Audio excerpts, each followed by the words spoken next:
റബ്ബിക്കും വബഖിയ്യത്തും മിമ്മാ തറക ആലു മൂസാ വആലു ഹാറൂൻ. ഹാറൂൻ നബിയും മൂസാ നബി അലൈഹിസ്സലാം ഉപയോഗിച്ച വസ്തുക്കൾ അത് വലിയ ബറക്കത്തിന് വേണ്ടി, അതേ പുണ്യത്തിന് വേണ്ടി എടുത്തുകൊണ്ടുപോയപ്പോൾ യുദ്ധത്തിൽ വിജയം കൈവരിച്ച സംഭവം ഖുർആൻ പറയുന്നില്ലേ? ബറക്കത്ത് ഖുർആൻ അംഗീകരിച്ചതല്ലേ?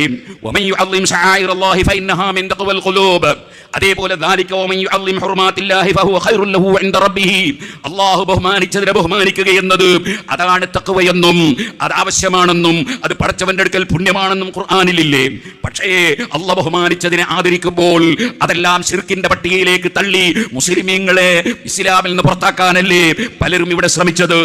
ഓ സുഹൃത്തുക്കളെ, പരിശുദ്ധ ഖുർആൻ നോക്കിയാൽ വഇദാ ഖീല ലഹും ആമിനൂ കമാ ആമനന്നാസ്, സഹാബത്ത് വിശ്വസിച്ചതുപോലെ വിശ്വസിക്കണമെന്ന് പറയപ്പെട്ടാൽ ഖാലൂ വനൂമിനു കമാ ആമന സുഫഹാ, അവർ വിഡ്ഢികളാണ്, ആ വിഡ്ഢികളെ പോലെ ഞങ്ങൾ വിശ്വസിക്കുകയില്ലെന്ന് പറഞ്ഞവർ ഖുർആൻ മുനാഫിഖുകളിൽ എണ്ണി പറഞ്ഞിട്ടില്ലേ?